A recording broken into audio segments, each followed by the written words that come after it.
मैंने देखा सद्गुरु अपने ध्यान में सिखाते हैं कि आपको आंख बंद कर लेना है, रीढ़ की हड्डी सीधी रखनी है और अपने आप से बार बार ये कहना है या ये सोचना है कि ये शरीर मैं नहीं हूँ, ये शरीर मैं नहीं हूँ, ये मन मैं नहीं हूँ। ये बार बार रिपीट करना है।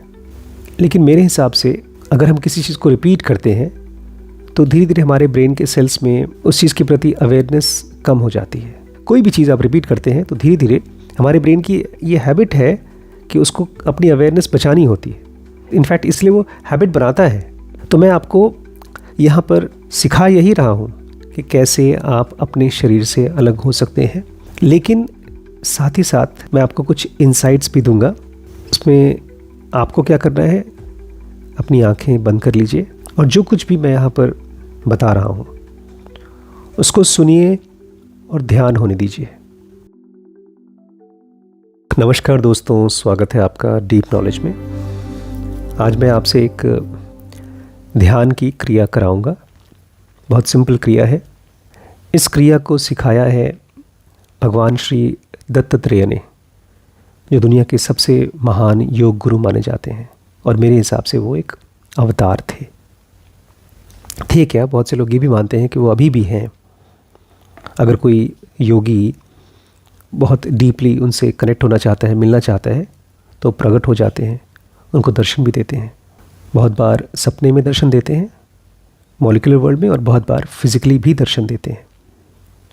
मुझे बहुत बार उनके साथ सीखने का मौका मिला है। तो ये जो टीचिंग्स थी उन्होंने परशुराम को दिया था, अपने शिष्य परशुराम को। मैंने देखा सद्गुरु अपने ध्यान में सिखाते हैं कि आपको आंख बंद कर लेना है, रीढ़ की हड्डी सीधी रखनी है और अपने आप से बार बार ये कहना है या ये सोचना है कि ये शरीर मैं नहीं हूँ, ये शरीर मैं नहीं हूँ, ये मन मैं नहीं हूँ। ये बार बार रिपीट करना है। लेकिन मेरे हिसाब से अगर हम किसी चीज़ को रिपीट करते हैं तो धीरे धीरे हमारे ब्रेन के सेल्स में उस चीज़ के प्रति अवेयरनेस कम हो जाती है। कोई भी चीज़ आप रिपीट करते हैं तो धीरे धीरे हमारे ब्रेन की ये हैबिट है कि उसको अपनी अवेयरनेस बचानी होती है। इनफैक्ट इसलिए वो हैबिट बनाता है। तो मैं आपको यहाँ पर सिखा यही रहा हूँ कि कैसे आप अपने शरीर से अलग हो सकते हैं, लेकिन साथ ही साथ मैं आपको कुछ इनसाइट्स भी दूंगा। उसमें आपको क्या करना है, अपनी आंखें बंद कर लीजिए और जो कुछ भी मैं यहाँ पर बता रहा हूँ उसको सुनिए और ध्यान होने दीजिए। Just listen to it and let the meditation happen. ये पूरा ब्रह्मांड तुम्हारे सूक्ष्म शरीर के एक कोने में हो रहा है, ठीक ऐसे जैसे स्वप्न होता है। जब तुम सोते हो तुम्हारे शरीर के किसी कोने में स्वप्न होता है, ठीक ऐसे ही तुम्हारे ही सूक्ष्म शरीर के एक कोने में ये फिजिकल वर्ल्ड हो रहा है। जब तुम आंखें बंद करते हो तो तुम्हें एक गहरा नीला आकाश दिखता है। वो कुछ और नहीं है, तुम्हारे ही सूक्ष्म शरीर की एक छाया है। तुम अभी ये समझ नहीं पा रहे हो क्योंकि तुम बॉडी कॉन्शियसनेस के साथ फंसे हुए हो। इसीलिए सबसे पहला काम तुम्हारा यही है कि तुम बॉडी कॉन्शियसनेस से अलग हटकर गॉड कॉन्शियसनेस के साथ एक हो जाओ, और ये ध्यान के ज़रिए होगा। इसके लिए तुम्हें एक भरोसा चाहिए। तुम्हें मानना होगा कि तुम ये शरीर नहीं हो, तुम स्वयं ईश्वर हो।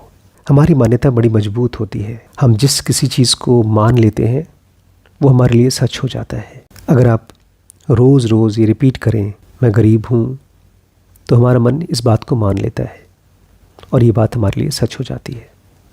लेकिन यहाँ मैं आपसे एक सच कहना चाहता हूँ कि आप ये शरीर नहीं हैं, आप स्वयं ईश्वर हैं। धीरे धीरे आपकी बुद्धि ये बात समझ पाएगी और उसी से आपका अहंकार गायब होता जाएगा। आप जो कुछ भी खोज रहे हैं वो आप ही के अंदर है, लेकिन उसका एक पॉइंट है, एक सोर्स है।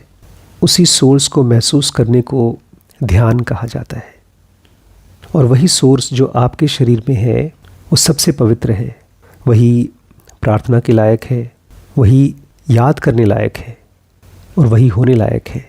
इस ब्रह्मांड में केवल परमात्मा ही है और कुछ नहीं है। जब दुनिया में कहीं कोई जन्म होता है तो किसी इंसान का जन्म नहीं होता, 3 गुणों का जन्म होता है, 3 अलग अलग गुणों का। इन तीनों गुणों का सेंटर, केंद्र एक है, अद्वैत है। जैसे एक दिए को जलने के लिए तेल चाहिए, ऐसे ही एक चेतना को निकलने के लिए उसके अंदर में परमात्मा चाहिए। एक दिए को जलने के लिए तेल चाहिए, ठीक ऐसे ही एक चेतना को निकलने के लिए शरीर के अंदर में परमात्मा चाहिए। लेकिन जब तक तुम्हारा मन अपने आप को ये मानता रहेगा कि मैंने ये अच्छा किया, मुझसे ये बुरा हुआ, तब तक उस सोर्स के पास पहुंचना मुश्किल होगा। तुम्हारी चेतना बहुत पवित्र है, बहुत मीठी है। क्यों? क्योंकि वो परमात्मा से निकल के आ रही है। थोड़ा सोचो, तुम अपने बल पर क्या कर पाते हो? क्या सो सकते हो खुद से? क्या अपनी मर्जी से जग सकते हो? क्या तुम अपनी मर्जी से कुछ भी कर सकते हो? अपनी सांस रोक सकते हो? अपनी भूख को ख़त्म कर सकते हो? जब सब कुछ तुम्हारे शरीर को होता है तो तुम्हारे अंदर में ये कर्ता भाव क्यों? ये तो एक लाइफ सोर्स है जो तुम्हारे सभी कर्मों के लिए रिस्पॉन्सिबल है। तुम तो केवल उसको विटनेस करते हो, साक्षी हो। जो कुछ भी तुम सोचते हो वो झूठ है और झूठी बातों पर ध्यान देते हो। ध्यान तो तुम्हें अपने अंदर सोर्स पे देना पड़ेगा। तुम्हारा बचपन आया, उसके बाद जवानी आई। इन दोनों में क्या चीज़ है जो कॉमन है, जिसको तुम कहते हो मैं? जो कुछ बदलता है वो माया है। जब तुम इस शरीर का कॉन्सेप्ट अपनी समझ से जुटला दोगे, उसके बाद तुम जिस चीज़ को एक्सपीरियंस करोगे वो है ट्रू नेचर ऑफ परमात्मा। मैं जब बात कर रहा हूँ तो तुम्हारे शरीर से बात नहीं कर रहा हूँ। तुम्हें भी शरीर बन के मेरी बात नहीं सुननी चाहिए। शरीर को रहने दो, उसको स्वस्थ रहने दो, शांत रहने दो, लेकिन उस चीज़ को जानो जो इस शरीर में आता है और जाता है। ये जानो कि तुम शरीर नहीं हो, शरीर को अनुभव करने वाले हो। उसको पूरा ध्यान दो जो हर अनुभव को जी रहा है। अपने दिमाग में ये बात रखो कि तुम इस शरीर से आने वाली एक रोशनी हो और उसके बाद अपने कर्म करो। चेतना एक दिया है और उस दिए की रोशनी आ रही है सोर्स से। तुम्हारे अंदर से लाइट निकल रही है, लेकिन उस लाइट का सोर्स है परमात्मा। अच्छा, एक बात बताओ, क्या कभी आसमान में कोई गड्ढा देखा है, कोई छेद देखा है? क्या तुम्हारी आंखों में से निकलने वाली रोशनी तुम्हारे सेल्फ की रोशनी नहीं है? क्या रोशनी आदमी या औरत होती है?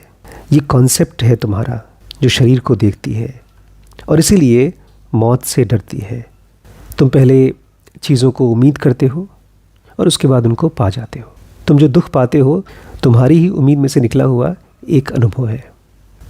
क्या कभी किसी ने रोशनी को, लाइट को मरते हुए देखा है? तुम ये सारी बातें सुन रहे हो, ये एक सतगुरु के मुंह से सुन रहे हो, इसलिए ये सुनना ही तुम्हें मुक्त कर सकता है। तुम्हारे लिए तपस्या की ज़रूरत नहीं है, जप भी करने की ज़रूरत नहीं है। केवल अपने गुरु की बात को ध्यान से सुनो, समझो और याद रखो, और तुम बिना किसी एफर्ट के पहुंच जाओगे परफेक्शन तक। ये मंत्र है तुम्हारा, जिसके ज़रिए तुम्हारे ईश्वर तक पहुंचने का दरवाज़ा खुलेगा। तुम ही वो ट्रू सेल्फ हो, इसके बारे में कोई सवाल ही नहीं है। जो रोशनी होती है वो स्पॉटलेस होती है, उसमें कोई दाग नहीं होता। उसकी मृत्यु कैसे हो सकती है? इस समय कौन सुन रहा है? वो तुम्हारा ट्रू सेल्फ है। लेकिन जब ये चेतना भी भूल जाएगी अपने बारे में, उस समय तुम एक पीस का अनुभव करोगे। अभी फ़िलहाल तुम्हें अपनी शरीर की चेतना है, धीरे धीरे ये चेतना भी गायब हो जाएगी। तुम्हें गहरा नीला आकाश दिख रहा है आंख बंद करने पे। उसमें कोई ब्रेक है, कोई रुकावट है? वो सब जगह फैला हुआ है। जो कुछ भी तुम्हारा गुरु तुमसे कहता है उसको पूरे तन मन से समझो और फॉलो करो, क्योंकि वही तुम्हें तुम्हारे परम चेतना तक पहुंचा सकता है। बहुत जल्दी तुम्हारी आंखों में वो नीला आकाश गायब हो जाएगा और बचेगा प्योर कॉन्शियसनेस। जो परम साक्षी है। ये ध्यान की चौथी अवस्था है जिसमें तुम सब कुछ होते हो और सब कुछ तुम होता है। तुम जो जो देखते हो वो सब तुम ही होते हो। तुम्हारी चेतना का स्वाद तुम्हारे डिवाइन फ्रैगमेंट से आ रहा है। उस डिवाइन फ्रैगमेंट में करोड़ों अरबों ब्रह्मांड हैं। बुद्धि से तो बहुत लोग इस बात को समझ जाते हैं, लेकिन करोड़ों में एक होता है जिसको सद्गुरु की बात पे भरोसा हो पाता है, और ऐसा इंसान दुनिया का सबसे किस्मत वाला इंसान होता है, क्योंकि उसे सेल्फ नॉलेज की विज्ञान पे भरोसा हो चुका है। तुम्हारा सबसे बड़ा पाप यही है कि तुम मानते हो कि तुम शरीर हो। इसीलिए तुम्हारे अंदर का जो एब्सोल्यूट है, उसके होने के बावजूद, जो कभी मरता नहीं, उसके होने के बावजूद तुम्हें मौत का अनुभव करना पड़ता है। मृत्यु के समय कोई नहीं बचता, लेकिन तुम बचते हो। इसलिए तुम्हें चूज़ करना होगा, तुम्हें डिसाइड करना होगा। किसी और के ऊपर डिपेंड मत हो। किसी की पूजा करके तुम खुद को नहीं जान सकते। तुम्हें इस ज्ञान की ही पूजा करनी होगी।